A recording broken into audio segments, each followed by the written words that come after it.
Друзья, здравствуйте! Приветствуем вас на подкастах Министерства юстиции Кыргызской Республики. Поддержка людей, инклюзия, реабилитация, цифровые сервисы. Все, что делает социальную политику ближе к людям. Сегодня мы говорим о дебюрократизации в социальной сфере. Наш гость Мерим Саркулова, заведующая отделом по соцблоку Национального института стратегических инициатив. Мерим, здравствуйте. Здравствуйте. Сегодня в Кыргызстане формируется новая социальная политика, когда внимание государства уделяется не формальностям, а самому человеку, его возможностям, самоуважению и включенности в жизнь. Поговорим об этом. С чего все начиналось? Как сегодня НИСИ видит цель социальной политики? Это защита, поддержка или развитие человека? Знаете, как сотрудник НИСИ, так как и мое личное мнение, социальная защита должна быть направлена на все эти три направления, потому что одно не может сосуществовать без другого.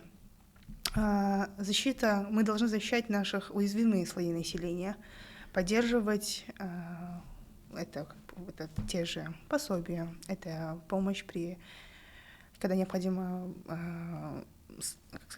услуги больницы и так далее. Поддержки мы должны обеспечить государство в лице нас, вас, поддержать, дать базовое это образование, дать возможность развиваться, дать возможность зарабатывать, работать. И как раз-таки, я думаю, самым важным, самым главным аспектом и самой главной целью это, конечно же, развитие человека. Потому что развитое общество, развитый человек — это основа государства. Без него мы никуда и никуда не сдвинемся. Расскажите об инициативах в этой сфере и какие из них вызвали наибольший отклик у общества. Мне очень будет приятно отвечать на этот вопрос, потому что наши многие инициативы были очень тепло приняты населением, так как оно охватывает именно такие уязвимые слои населения. Это первое — это увеличение сроков переосвидетельствования инвалидности, второе — это развитие инклюзивного образования, третье — это, конечно же, уменьшение требований различных справок, цифровизация данных справок, и основные наши направления были вот в этой сфере.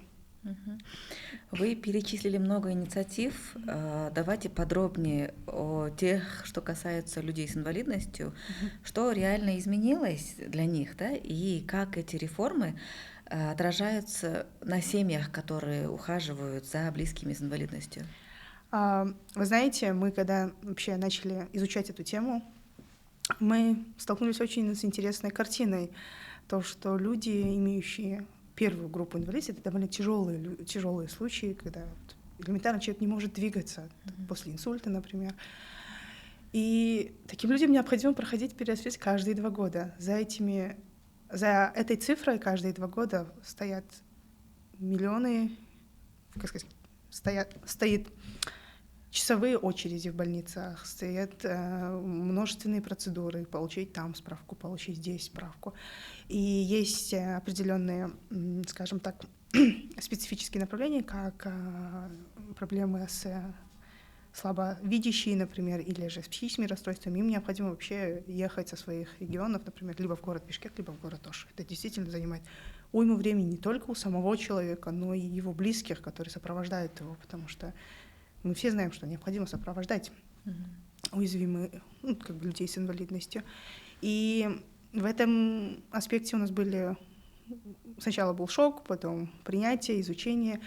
И что итог? Мы увеличили сроки для первой группы инвалидности с каждые 2 года, если проходят, то теперь раз в 7 лет. Для второй группы они проходили каждый год. Вы представьте, если каждый год, то 1/3 этого времени проходит только, чтобы собрать документы. Вторая группа — это?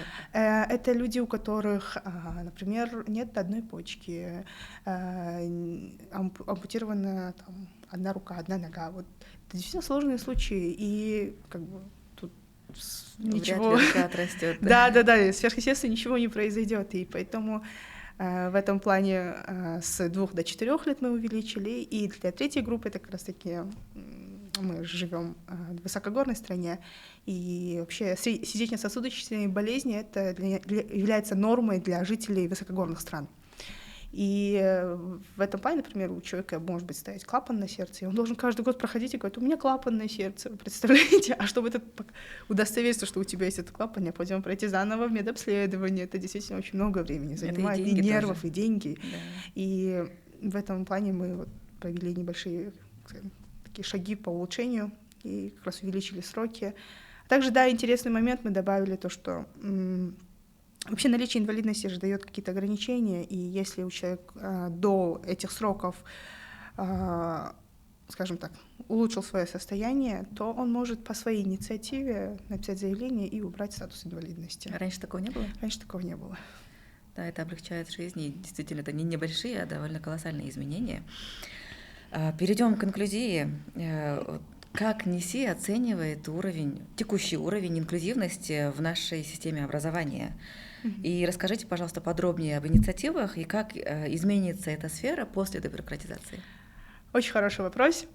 Давайте мы это разделим на два, наверное, если вы мне позволите. Это до дебюрократизации и после дебюрократизации.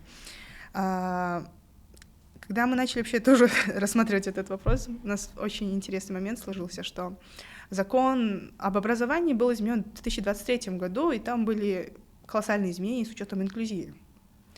Но все институты, которые непосредственно занимаются реализацией инклюзивного образования, вели работу по документам, датированные 2004 года, 1995 года. Это просто небо и земля.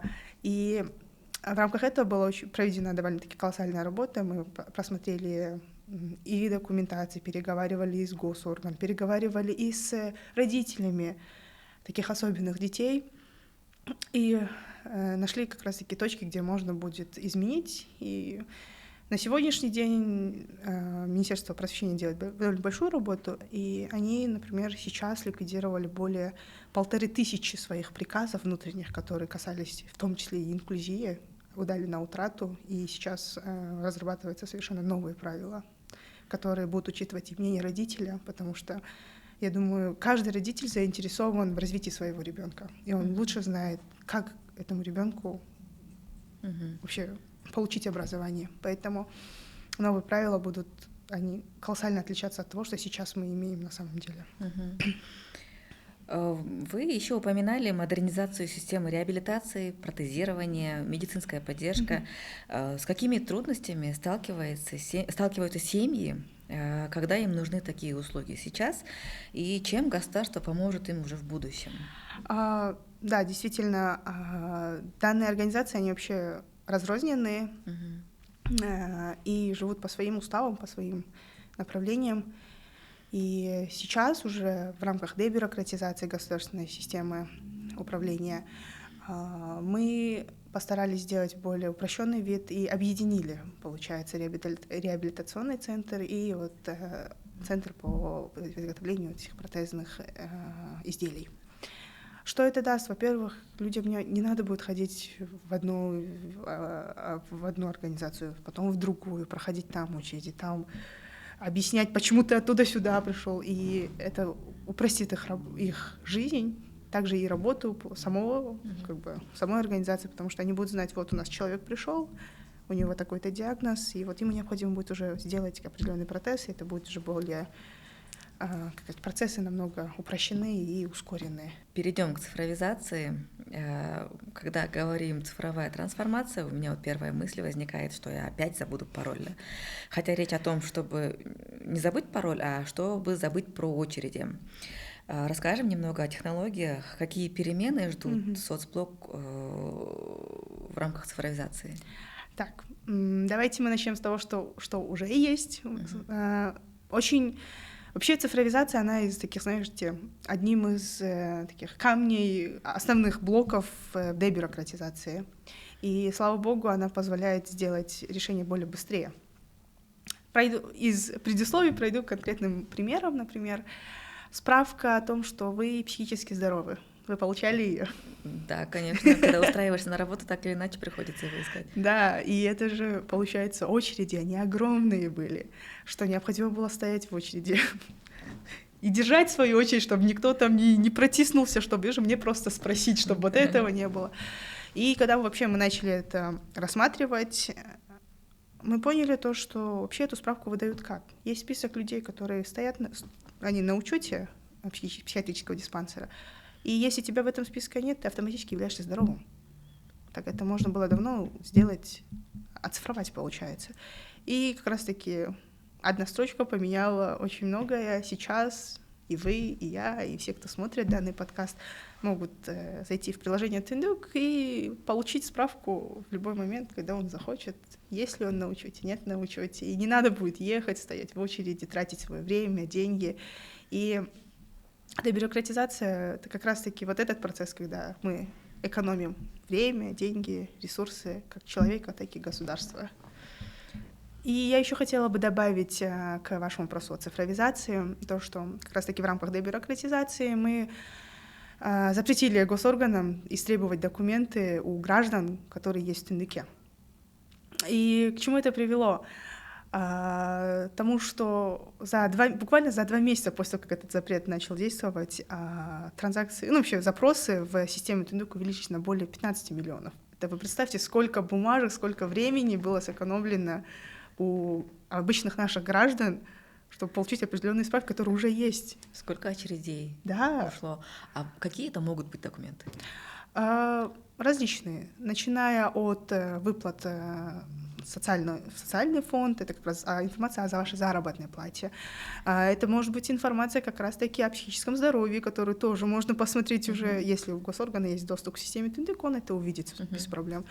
Паспорта, права — это колоссальный перечень документов, если вот мы все, вы, я и все, кто нас слушает, насколько я знаю, даже трудовая книжка, по-моему, есть онлайн. Мы сейчас это оцифровываем, но как раз-таки, например, если вы вытащите информацию о своей заработной плате, там прям видно будет, где вы работаете, какая организация платила за вас социальный фонд, и это, в принципе, это как раз-таки является основой для цифровизации трудовой книжки. Социальная справедливость.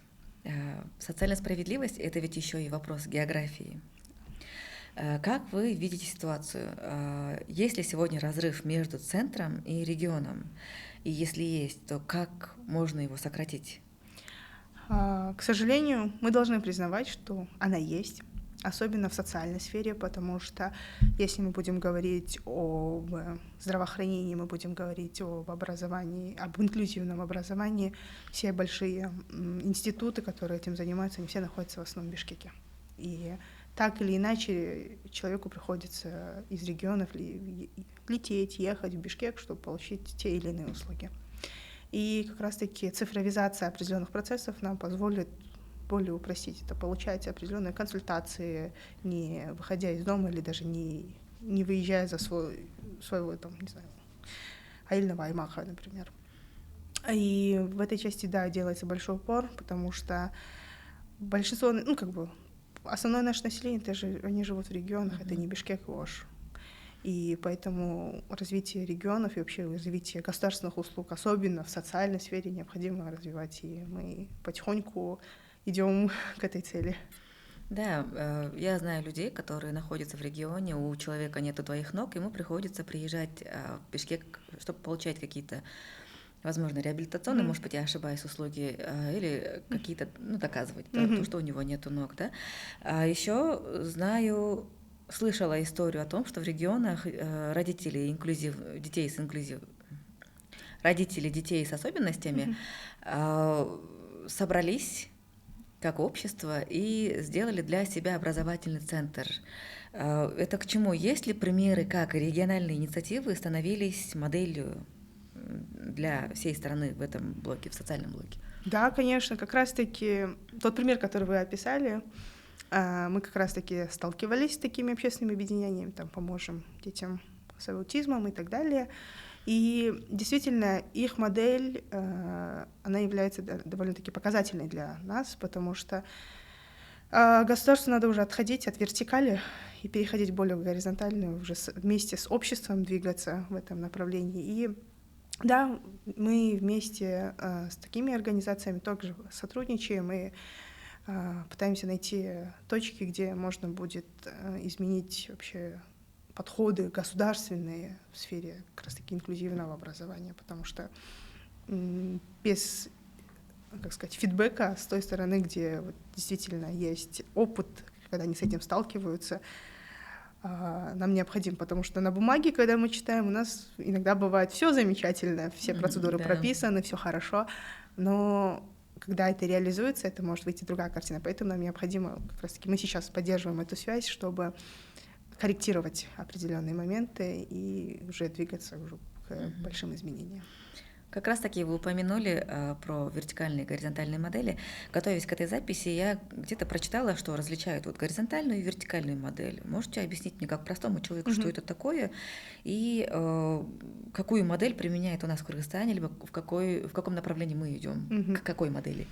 Вы знаете, классическая модель — это как раз-таки вертикальная модель, когда верхушка решает, как правильно, я главный, я решу, и это идет по нисходящей лестнице.